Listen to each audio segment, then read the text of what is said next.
Welcome friends to another rSlash Parents video. Today we've got a crazy story of a parent who destroys family photos. But first, a story from Addie J613 entitled Mother Wants to Take Car That Isn't Hers. So, my sister got married last year to her husband, who came with an extremely entitled and toxic mother. My sister and her husband moved to another state, while his mother lives an hour away from me. I work full-time and barely have any time for family and friends. So I would rather spend it with them during my free time than my sister's mother-in-law. Now, on to the issue. My sister and her husband are coming up next week, and she wants my sister's husband to take my car so he can drive her to different places. She thinks I need to give them my car so they can spend time with her and his family, and never wants them to hang out with me. The last time they were here, my sister and brother-in-law took me to another state, and she got mad because they spent one day with me during the 2 weeks they were there. She complains about not having money for Ubers and feeling unsafe, but takes Ubers to bars every single night, leaving her underage kids at home alone and bringing random hookups to the house at night. I would rather not give her my car because I use it for work, and she's lost her license a few times already. I just got this car a few months ago, and my sister and brother-in-law agree I shouldn't give it to her. I'm letting my sister and brother-in-law use it a few times while they're here, as long as they pick me up from work. However, she keeps harassing them to take my car. I think something I've picked up from reading all of these stories about entitled parents is there comes a time where if you have an entitled parent, you've got to learn that moment when to put your foot down, or you will forever be pressed upon for as long as you allow it to go on, really. Are you the kind of person that finds it hard to say no to people regardless of how ridiculous the situation is? Let me know how you guys feel in the comments down below. Our next story is from Semba Man. Entitled Mother Yells at School Nurses for calling her when her son's insulin drops dangerously low. This is the only place I can think to post what I just witnessed. This only happened about 2 hours ago, and I can't stop thinking about it. I'm a high school student, senior year, and I'm not the most careful person with what I eat, so I ended up getting food poisoning from eating leftover chicken that was sat on the counter all night that I just threw in the microwave. I didn't feel anything until I was in the middle of first period class. I thought it was my regular stomach pain, so I tried to just muster through it until I felt nauseous and like I was going to be explosive. So I ended up going to the school clinic. When I entered, I noticed there were people in EMT uniforms surrounding a guy hunched over on a chair. I overheard them saying he was confused and not very responsive. I wasn't sure what was going on. I spoke to one of the nurses about my strong feeling of nausea, and they called my mom to come pick me up. So I was just waiting there in the clinic with a trash can in front of me. I heard one of the school nurses tell the EMT people that the guy is a diabetic and didn't have his insulin checker. I can't remember the exact term, just know it was something like that, with him, and how he couldn't answer simple questions like, "What is your name?" or "Where are you?" I know a little bit about what they were checking because of chubby EMU, so I knew that was a horrible sign. They had called his mom before I came in, so now they were just waiting. That's when I saw a very angry woman, entitled Mother, walking towards the clinic.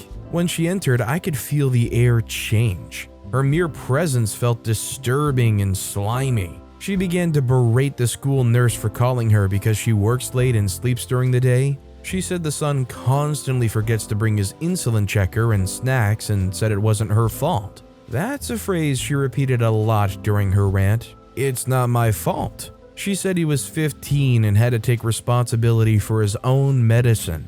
Meanwhile, the guy was silently sitting there drinking a juice. She said she wouldn't be coming when they call anymore. That's when I got a text from my mom saying she was there, so I quietly got up, trying not to vomit or draw the attention of the entitled mother. My mom took me home, where I automatically ran to the bathroom. I have no experience with having diabetes, but the way that mother acted felt very wrong and uncomfortable. I mean, this situation is uncomfortable. This mom is playing games with a condition that could maybe kill their kid. I'm sorry, but if you're expecting a 15-year-old to be a consummate professional and always be on track of everything they need to in their daily routine, you're expecting too much from a kid. Our next story is from Model Zero, entitled Mother Refused to Collapse Their Buggy for Me, a wheelchair user. So because of the train strike in the UK today, I had to take the bus into college. Luckily, my friend agreed to do the journey with me to just help me with the different bus changes. So it was our longest bus journey yet, only about 15 minutes, but as we were getting on, I saw that there were 2 buggies in the wheelchair space.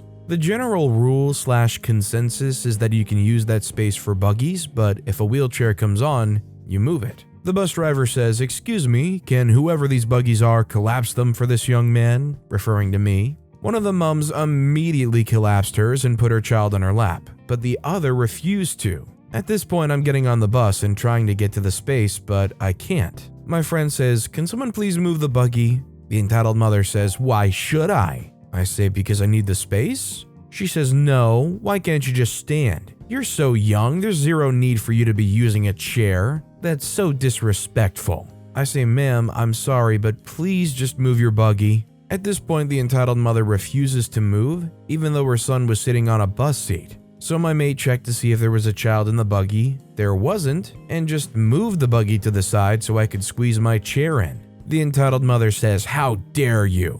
My friend says, "Look, my friend needs this space because he can't fit anywhere else." She says, "But you still can't move my belongings without permission." Another mom says, "Miss, you clearly have your child on the seat next to you. Just let this young man have his space." The entitled mother says, "I bet now you're going to be begging for my seat," referring to my friend. They say, "No, I'm going to stand next to him," referring to me. At this point, I was quite embarrassed and just wanted to get to college. So I turned to my friend and suggested we just wait for the next bus. The bus driver, after overhearing me, said, "No, you're fine. Ma'am, please collapse your buggy or move it to the side." She finally did, but gave me the devils the whole way, which was really fun. I don't really know what this lady had to gain. Did she just not want anybody else in mildly closer proximity to her? Do they got some colonizing genes in them? They want all the land they possibly can to themselves? Like, what is her reasoning for wanting to keep this space? It's not even space, it's just space that's being taken up by the buggy that you can just move to the side.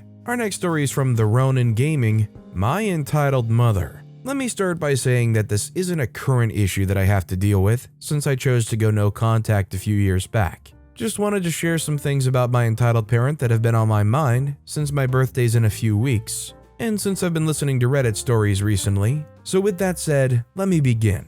The entitled parent in this story is my mother. The last time I saw her, she had the typical Karen hairstyle and look. And the thing is, technically I shouldn't even give her the usual nickname of Karen, cause that is her actual name. So as to respect someone who doesn't really deserve it, I'll refer to her as Entitled Mother, or EM for short. Entitled Mother has always had the usual attitude you'd expect from an entitled person. The whole, "the world revolves around me" thing. And yeah, my sister has the same attitude, cause she lived with Entitled Mother until the age of 19.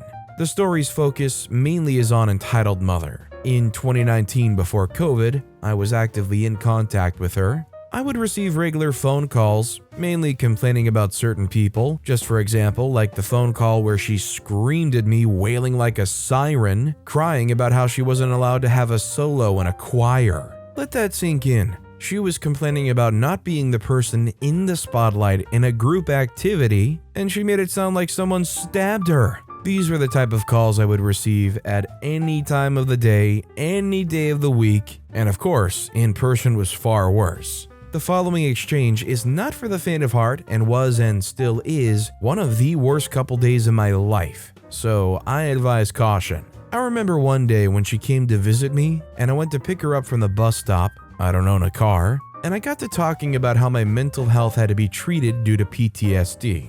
And one of the reasons was her ex, my stepfather, who had SA'd me from the ages of 7 all the way up to the age of 12. When I told her about the nightmares, the way I'd freak out at certain noises and loud bangs or my door shifting in the middle of the night, she just stopped in her tracks and said, "Well, you know, it wasn't that big of a deal. I was a victim too since I married him and he'd rather touch you than spend a night screwing me, and I deal with that perfectly fine." I was astonished such a thing came out of her mouth, and I just looked at her stone cold, dead in her eyes and said, "Not that big of a deal, huh? You try lying in a bed forcing blankets over your head and trying to keep yourself still and silent so that it wouldn't last that long." You try giving your body, your brain, the real world, and your everything up to save a sister who hates you, and a witch of a mom who would say that to their own blood from being killed per his threats. You keep your mouth shut until we're at my place because I can't take another word out of your mouth right now. And I just used my anger to carry me home. She got her vengeance on me a few days later by inviting me to a ghost haunting night hosted by my aunt and uncle. No real answer on a location other than where I'd meet them, so against my better judgment I went. I meet them, it's all going well, and the bus we're waiting on comes. The bus was the number that would take us to the area the abuse had taken place, and where I'd accidentally set fire to a house we lived in years ago. I felt my gut twist, but thought, there's no way she'd be okay with it being there. Even she's not that demonic to put me through that, right? Wrong. We got off the bus 20 minutes away from the location, and I was keeping myself together thinking that we were far enough away that I could brave through the gut-wrenching feeling I had. But we start walking in the direction of the house, and I'm like, I can't. She just grabs my hand and pulls me along. I blacked out for a while, and when I come to, we were on the same street of the house, and I just break. I begin crying, shaking madly. My legs felt like they were cemented to the floor. I couldn't move, and everyone but her got extremely concerned about me. And the first thing my mom said was, "Oh my God, it's not that big of a deal." I can't believe she's getting all this attention due to her playing this whole thing up, yet if I started crying, people would tell me to grow up. One woman just asked me what happened, so I told her, and God bless this woman.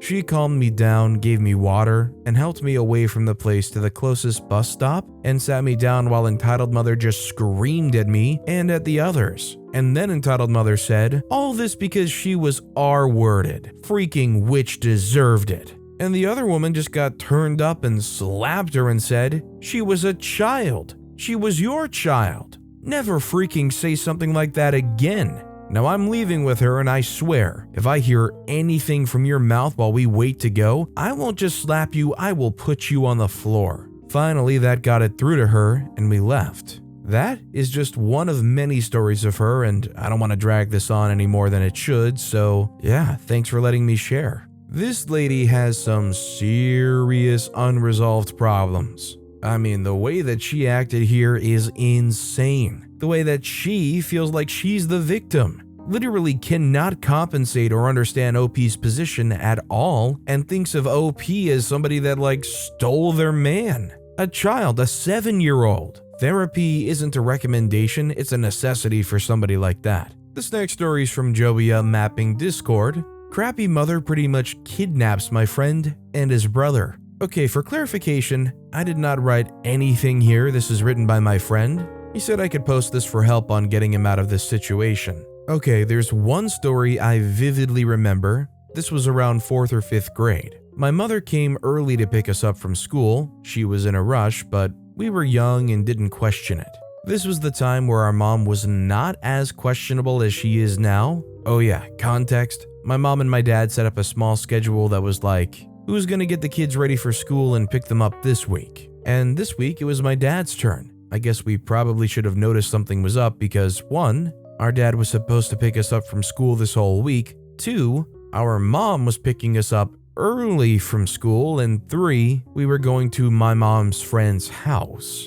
Of course, since we're actually friends with that friend, we didn't question it. By we, I mean me and my brother. This is where the crap gets real. Continuing from we're at my friend's house, I don't know the exact date, but all I know is we still had school the next day, so it'd be really odd if we spent the night at my mom's friend's house, who lives nearly an hour away from the school, and then the next day, we didn't even go to school. No valid reason provided or no reason I could remember. Now, my dad filled in this part, so I cannot verify if this is true, but since everything my dad says is never a lie, I trust him. So his side of the story is on that night that we went to that friend's house, he had ended up calling the cops on my mother because from his perspective, all 3 of us went missing because again, he was supposed to pick us up that day. He said that all he remembered was she left work early that day and he didn't see her after. So he had to call the cops, and do you know what my mom told the police? She told them that her and my dad were divorced, which they weren't, and that the kids, me and my brother, were safe. I don't know if this classifies as actual kidnap necessarily, but I definitely think there's some kind of legal issue at hand where she's trying to keep the kids away from the father, especially if they have a true residence. Although honestly, that only might take effect if the parents are actually divorced and there's a custody agreement in place. This might be a really weird situation where there's really no resolution until a divorce actually does happen and there's some kind of legal custody properly drafted up. I'm just curious why this is happening because it seems like the dad is really blindsided by this. Either the dad's putting on a really good act and he's perpetuating something behind the scenes that we just don't know about, or, probably the other way around with the mom. Our next story is from Satantha. Entitled mother gets mad when I tell her that she can't walk her daughter at a private property. I'm 22-year-old female, my cousin, 22-year-old female, and her family have a beautiful property. Her mom would babysit me during the summers, so I basically grew up there. There's 3 houses with all of her dad's close family living there, which surrounds a big pond. There's a small boat dock, a tennis court, and a pavilion. It's surrounded by forest except for the entrance. It's a totally private property, which means that they have big signs at the front of the entrance that say, "No trespassing." There's also another street sign halfway down the road that says, "No trespassing." Her and her family get really annoyed when random people come walking down their property and just ignore the signs. To get to the property, you have to go down a sort of long road that goes past a few buildings. Americans in some states, let me know if you know what that is. It's a deli shop / convenience store that has amazing food and coffee, a small strip mall, and an apartment complex. I lived in that complex for about a year, which is when the story took place. Sorry about the long description. I just hope that this will give you a good enough picture of the area. Now on to the story. When I moved into that apartment complex, I asked my cousin if I could walk my dog around her property. She of course gave me permission. One day after I was done walking my dog around the pond, I was leaving through the front gates, which again had the no trespassing signs. I saw this random woman walking with her young daughter down towards the entrance who I had never seen before. I politely asked her if she knew the family who lived there, and she said no. I then pointed at the big sign and I said, "Sorry, it says no trespassing." She then gave me an annoyed face and said, "Well, you were just on their property." And I replied, "Yes, I was, and I know the family. I'm related to them and they gave me permission to go down there." She said, "Well, my daughter wants to go down there. Are you saying that she can't explore?" I replied, "If it means that you're trespassing, then yes, I'm saying that you and your daughter can't go exploring there." She finally gave out a big, annoyed huff and turned to her daughter and said in a very rude tone, "Sorry, honey, this lady won't let us go down there." And they finally turned around and started walking back. I felt like it would be awkward if I started to walk behind them back to my apartment, so I turned around and just walked my dog around the pond one more time and then left after that.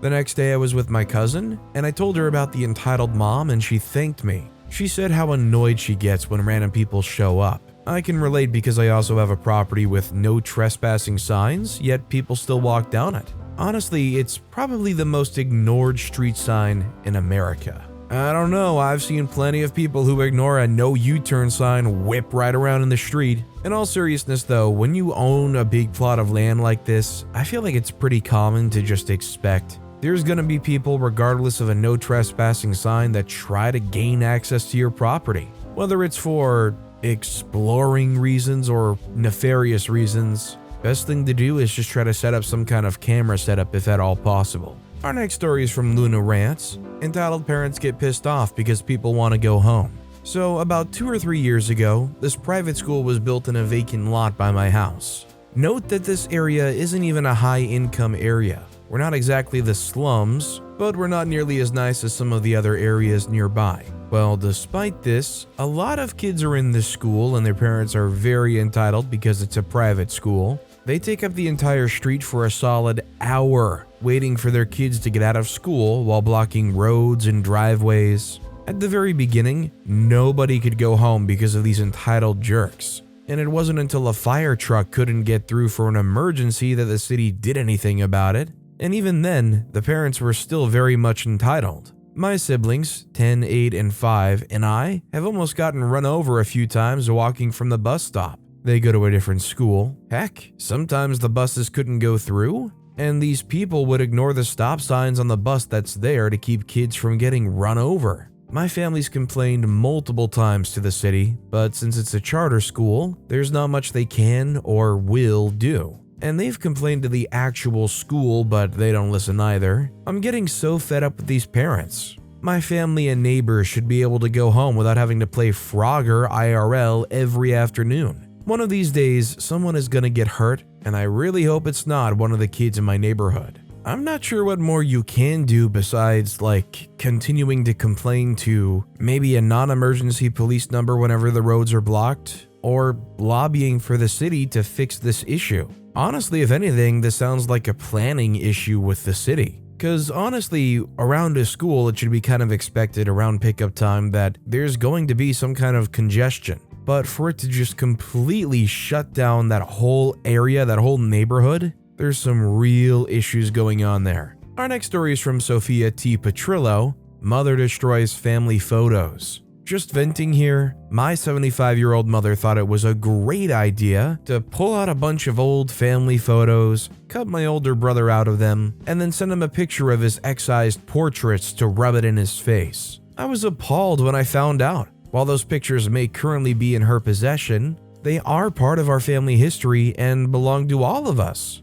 They're what's left once we're gone. When I found out earlier today, I asked her if it was true, and her reply was that it was just a few pictures. This is a lifelong pattern of behavior for her that I have previously tolerated out of a desire to maintain some vestige of a traditional family relationship. Today was the tipping point. What kind of complete psycho thinks that is appropriate behavior? Today, I went no contact with my elderly parents. My mother is a monster and my father is guilty by association. I just cannot fathom the depths of selfishness that would lead an adult to stoop to such a low level. I cannot believe a mother would willfully act this way towards her own child, regardless of their shared history. I messaged my brother to apologize for sanctioning her behavior for all these years through my silence. I'm disappointed with myself for not acting sooner, but I'm happy to know I have an amazing brother and that my awful parents will live out the rest of their days trapped in a miserable prison of their own creation.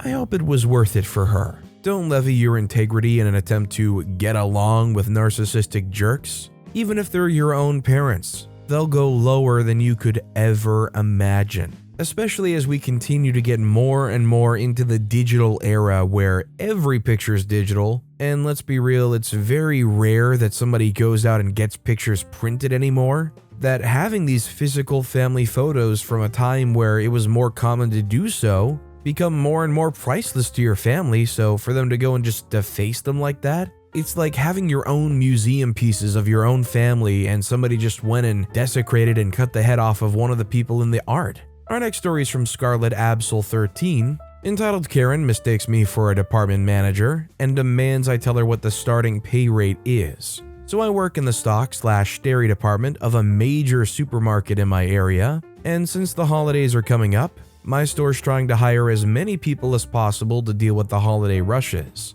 That means there are now hiring signs up all throughout the store. And while I've gotten questions about the process before, it's usually stuff like, how do I go about submitting an application? How old do you have to be to work here? Do they offer flexible hours for high school or college students? About how many hours do they give you a week? The usual stuff that potential applicants would rather ask an associate working on the floor than a manager. I also have to mention, for the sake of the story, I recently got a work shirt with my name embroidered on it, so I wouldn't have to worry about wearing a name tag anymore. On one particular super busy Sunday afternoon, I was loading eggs to the shelf when a woman and her teenage son walked up to me. So the woman said, I see that you guys are hiring, and I just wanted to know what the starting pay rate was to see if this would be a good place for my son's first job. So I responded, I'm sorry, I'm honestly not sure. And she immediately snapped, what do you mean you're not sure? You're a department manager, right?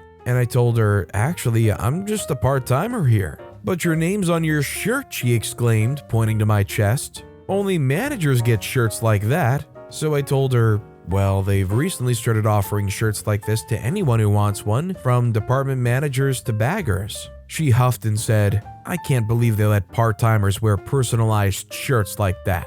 I thought you were a manager." "Well, anyway, what do you make an hour?" So I told her, if your son is hired, he would make much less than I do since I was hired almost 16 years ago, and workers in my tenure level just got a significant raise. You would be better off asking a manager that question. She then huffed again and said, "There's no way you've been here 16 years. You look 20 at the oldest." I'm 32 and extremely baby-faced. Now I'm getting annoyed, so why don't you just tell me what you made when you started working here? Since I'm sure it's not too far off the starting pay rate now. I looked her dead in the eye and told her $7.25. Minimum wage in my state is $12.25. She just sputtered something I couldn't comprehend. Auditory processing disorder can be a blessing sometimes, and then stormed off with her son in tow. Not my worst entitled parent story, but it was still amusing. I'm just kind of curious, is it standard for a manager to even tell people the starting pay rate? Like if somebody is a manager at a store and they just randomly walk up to them and say, "Hey, if there was somebody who started out, what would be the starting rate?" Would they usually tell you? And our final story of the day is from JoeStar47. "My mom thinks I lie about every situation that occurs, and I think she's misoginistic.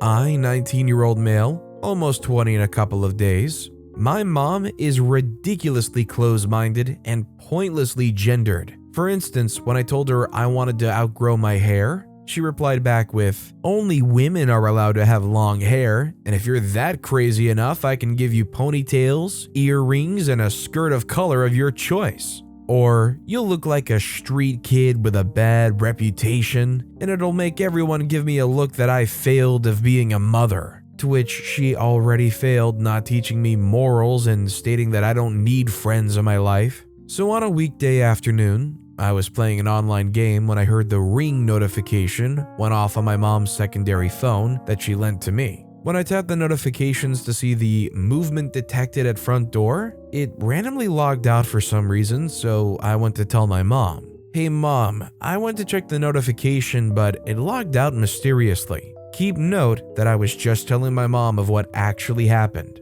I didn't do anything else. She responded, 'Oh, I don't know why it does this.' She goes to type in everything, email, password, a verification pops up, and the dumbest assumption came up to her brain, assuming that I must have pressed something that would have caused her phone to log out of the ring camera. She states that I must have rushed to check because, in her dumb mind, I'm lying to cover up that your games are gonna go away if you don't keep playing. What the freak is she thinking with the same freaking excuse? Note that I was in the middle of a loading screen when it happened. I try and reason with her with the actual truth. She still wasn't convinced. She replied with the, yeah, right, sassy witch response, and then went to ask my dad to help her where she can do a simple verification process. She then went and told my dad that I messed something up, causing her phone to log out. Where I had it. I had to follow her and correct her BS with what actually happened,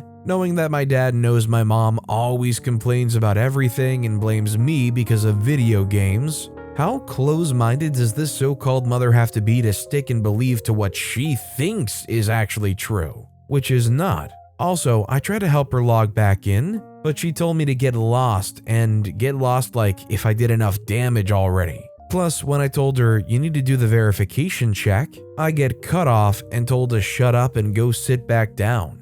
What mindset is this acceptable to do, or even to decline simple common scene and logic explanation? And hopefully in the future, when my mother asks why I don't want to open up or be with her, I'm going to show her this post and even translate it if I have to. I'm so done with my mom with her dumb logic and her thinking in general. P.S. The hairstyle I wanted to have is a man bun. I'm assuming this takes place in maybe a culture where some older people might frown on things like longer hair, tattoos, maybe coloring your hair a certain color, things that you want to just do to experiment and try out as you're growing up.